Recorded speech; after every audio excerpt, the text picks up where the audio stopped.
bakunzi b'ikiganiro cy'ijambo ry'umunsi, reka mbifurize umunsi mwiza w'umugisha. Haleluya! Umunsi udasanzwe ku buzima bwacu, umunsi uhora watuwemeye umunezero no guhimbagwa. Haleluya! Umunsi w'umunezero no guhimbagwa uganze ku buzima bwacu. Hari ijambo ushaka tuganira nawe kuri uyu munsi udasanzwe. Yanditse mu cyete cya kabiri Petero yanditse. Icyete cya kabiri cya Petero, igice cya mbere umurongo wa 19. Uyu murongo haleluya kurakora igitangaza mu buzima bwanje. Nkunda gusangiza rino jambo. Ariko turafise ijambo ryavugishijwe, haleluya, ryarakomejwe kurushiriza, haleluya, mugira neza ko mushira ku mutima, amen, n'ikitara ryakira hacu z'umwiza, amen, rigakesha ijoro rikageza inyenyeri yo mu bituruturu kizorandurira mu mutima yanyu, amen. Ngiye kubabwira ubushobozi bw'ijambo twahawe. Petero yavuze ngo turafite ijambo ryahanuwe, turafite ijambo ryavugishijwe, ryarakomejwe, haleluya, ryaravugishijwe. Hanyuma muri Petero aravuga ngo haleluya, Yesu, aya majambo yavuye ku Mana, yazanywe na Mwemu Yera, semeni amen, ngo nicyo gituma umuntu adakwiriye gusobanura bino byanditswe uko yigombeye. Oya, turafise ijambo ryavugishijwe, rirakomezwa, mugira neza ko murishira ku mitima. Mfata kubwire, umutima wawe wose ushira ku ijambo ry'Imana, umutima wawe wose wizere ijambo ry'Imana, semeni amen. Nuzoza usenga wizere ijambo, usengere mu ijambo, nuvuga uvuge ku ijambo, haleluya. Ibyo ukurabona byose inyishu yabyo ijambo ry'Imana, haleluya. Turafise ijambo ryahanuwe rirusha yandi yose gukomera. Bibiliya ni ijambo rirusha yandi yose gukomera. Ayandi yose ari amajambo y'abantu bakomeye kuri nosi, babaye kuri nosi barakomeye, amajambo yabo yaribagiranywe ntagicibukwa. Ariko turafite ijambo ryahanuwe rirusha yandi yose gukomera. Hari abantu banditse ibitabo, barandika ibitabo n'ibitabo, bari bakomeye kuri nosi mu kwandika, ariko inzandiko zabo nyinshi nta makuru yabyo benshi bafise. Ariko turafite amakuru y'ijambo ry'Umwami, haleluya. Ijambo rero ryavuze ngo muzamugize neza, ngo nimushira ku imitima yanyu, haleluya. Umutima wawe numatane n'ijambo ry'Umwami, sifa kwa Mungu, muzoba mugize neza nimwarishira ku mitima yanyu. Mukundwa, shira umutima wawe ku ijambo ry'Umwami. Ico kintu kikubuza gusoma ijambo ry'Imana, uwo niwe mwansi wawe akomeye. Ico kintu kikubuza kumedita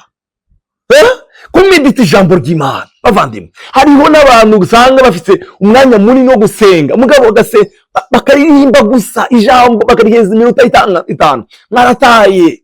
Ijambo niryo rigomba kugira ikibanza gikomeye igihe abizera bahuye. Ijambo ry'Imana murishire ku mutima, haleluya, murishire ku mutima yanyu, mugira neza ko murishire ku mutima. N'ikitara ryakira hacuze umwijima, hari ahandi hacuze umwijima ku buzima bwawe. Reka mvuge ngo Mana, ijambo ryawe rigenda ryakirura mwene data, haleluya, niryo ryakira hacuze umwijima. Ijambo rizarishika ku mitima irushe ikaruhuka, rizarishika ahantu harushe ijambo ry'Imana, haleluya. Oh haleluya, n'ikitara ryakira hacuze umwijima, rigakesha ijoro, haleluya, rikageza inyenyeri yo mu bituruturu bizowandukira mu mitima yanyu, amen. Ndakwifuje gushira umutima wawe ku ijambo ry'Imana, haleluya. Shira umutima ku ijambo, n'ikitara ryakira hacuze umwijima.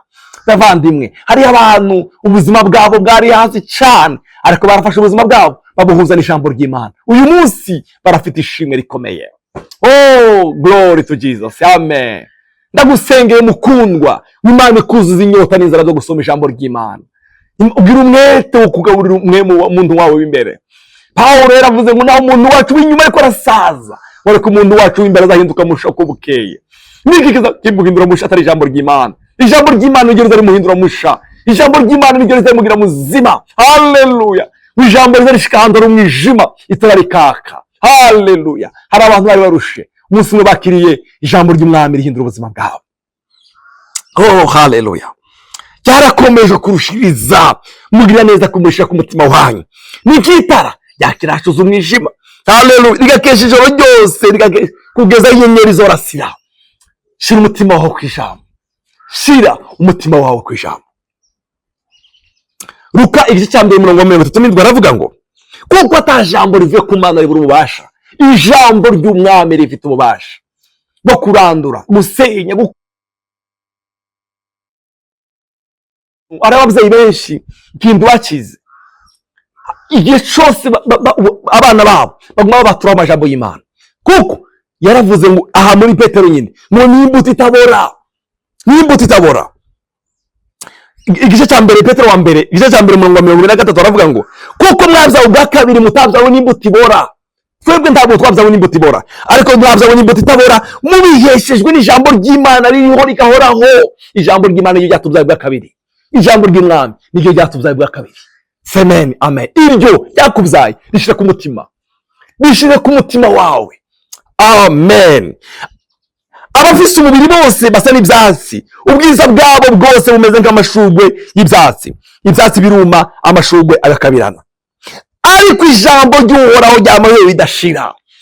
Haleluya. Bavandimwe, hari ibintu wabaye mwari byo waronse byagiye birangira, ariko ijambo ry'Umwami ryamaho bidashira. Kandi iryo niryo jambo ry'ubutumwa bwiza mwabwiwe. Iryo jambo niryo ry'ubutumwa bwiza mwabwiwe. Mukundwa, shira umutima wawe ku ijambo. Imenyereza kugaburira ubuzima bwawe ijambo ry'Imana. Menyereza kubwira ubwenge bwawe ijambo ry'Imana. Menyereza guhanurira umubiri wawe uhanurira ijambo ry'Umwami. Menyereza guhanurira abana bawe ubahanurira ijambo ry'Umwami. Menyereza, reka kwirirwa wiruka inyuma bavugisha bakuvugisha. Fata ibyanditswe byera, niryo jambo ushobora kwishuza Imana. Bibiliya iravuga mu gitabo cya Yeremiya ngo ndi inyuma y'ijambo ryanje kugira ngo ndarishitse. Yesaya yaranditse aravuga ngo nk'uko imvura na shelegi bigwa bigatose isi ntibisubireyo, ngo niko n'ijambo yarungitse ritazosubirayo ridashikaye ico ritumye. Ijambo rikugikorwa. Yaravuze Dawudi aravuga ngo izina ryawe n'izina ryawe, izina ryawe n'ijambo ryawe warabidugije ubirutisha ibindi bintu byose. Umva, shira umutima wawe ku ijambo. Iryo niryo rizo gukiza iyo ngwara, niryo rizo gukiza iyo kamere, niryo rizo gukiza icyo kintu kikuruhije. Iryo jambo rishire ku mutima. Haleluya. Rizocana aho hari umwijima itara ryake. Amen. Mukundwa uri kurankurikirana, reka ndanize kubwira ngo umutima wawe numatane n'ijambo. Umutima wawe numatane n'ijambo. Hariho abantu bamatanye n'ijambo. Yobu yaravuze ngo n'ijambo ryawe Mana ndarikunda kuruta ibyo kurya bitunga umubiri wanje. Yobu, ijambo ry'Imana. Haleluya, haleluya. Muzi ibyago yahuye navyo, ariko umutima wawe ukomeye kubera iki? Yawugaburiye ijambo ry'Imana. Turafise hari ukuntu dushobora gufata ibindi bintu byose, ugafata imishahara y'abakinyi ukarara ku kabumbu, ushaka kumara amasaha 3 ku kabumbu. Uri umukristo, uri umuririmbyi, uri umukozi w'Imana, amasaha 3 mugabo ukabura iminota 10 yo gusoma ijambo ry'Imana, ukabura iminota 10. Mwene dada, bariya bakinyi bo mu Bwongereza wirirwa ukomera amashi uri ngaha, ajya amahera bahembwa ntacyo baguhako. Fata umwanya w'ijambo ry'Imana, uwo ni wo mwanya w'ikibazi ku buzima bwawe. Sinkubujije kwinezeza, sinkubujije pe, mugabo ico kintu kindi cyakubujije cyatwaye umwanya w'ijambo ry'Imana ni igiki? Ico kintu gishobora kuja mu mwanya w'ijambo ni igiki? Turafite ijambo ryahanuwe rirusha ayandi yose gukomera, ngo muzaba mugize neza nimarishaka imitima yanyu. Kubashira umutima wawe. Hari abantu numvise abantu bavuga ngo murumva ngo twebwe ngo twatsinzwe ngo turara nabi, ngo turara tumerewe nabi. Ndushobora kuba rumerewe nabi kubera twasoma ijambo ry'Imana, ariko kurara umerewe nabi kubera kumva ijambo ry'Umwami. Yaravuze umwanditsi wa Zaburi 119 ngo nare nifashe ndibika mu mutima wanje kugira ngo ubushakanye nibuza busange harugaye, uwese nibuza busange harugaye, narayibise ndishira mu mutima wanje kugira ngo singucumureko. Haleluya. Yobu nababwiye yaravuze ngo amajambo yawe yabonetse Yeremiya yaravuze ngo amajambo yawe yabonetse ndayarya, maze kuyarya ahindukira imbaraga z'umutima wanje. Shira umutima wawe ku ijambo. Haleluya. Urakeneye kuba unezerewe, urakeneye kuba ugwe neza, urakeneye kuba unyuzwe. Iyo usoma ijambo ry'Imana uranyugwa, ubuzima urimo bwose burakunyura. Haleluya. Reka kumbwira ngo nta mwanya ufise, ntuzobura umwanya w'Imana. Ntushobora kubura umwanya w'Imana. Ntushobora kubura, naho waba ukora amasaha 40 ingahe, urashobora kuronga isaha iminota 10 kumbera ituzanditswe byera. Bavandimwe, iryo jambo niryo rizomutunga, niryo byo kurya, niryo mpamba izodukomeza kugeza tugeze mu bwami bwa data. Imenyereza ibyanditswe byera. Yesu yabwiye Satani aramubwira ngo umuntu ndatungwa n'umutima gusa, wowe uzotungwa gusa ibindi. Umwanya wa siporo urawuronka, umwanya w'ibindi urawuronka, mugabo umwanya w'ijambo, umwanya wa Twitter, umwanya wa Facebook, umwanya wa TikTok ushaka kumara amasaha n'amasaha, mugabo kwicara umusoma ibyanditswe byera byaranze, kurahomba. Shira umutima wawe ku byanditswe byera, shira umutima wawe ku ijambo ry'Umwami. Yesu aguhezagire, aguhezana n'inyota zo gusoma no kurimbura ibyanditswe byera. Turagukunda Yesu, warakoze kuduha ijambo ryawe. Yaravuze Dawudi ngo ijambo ryawe n'izina ryawe warabidugisha ubirutisha ibintu byose. Yesaya yaravuze ngo kurya imvura na sharige bigo bikatose isi.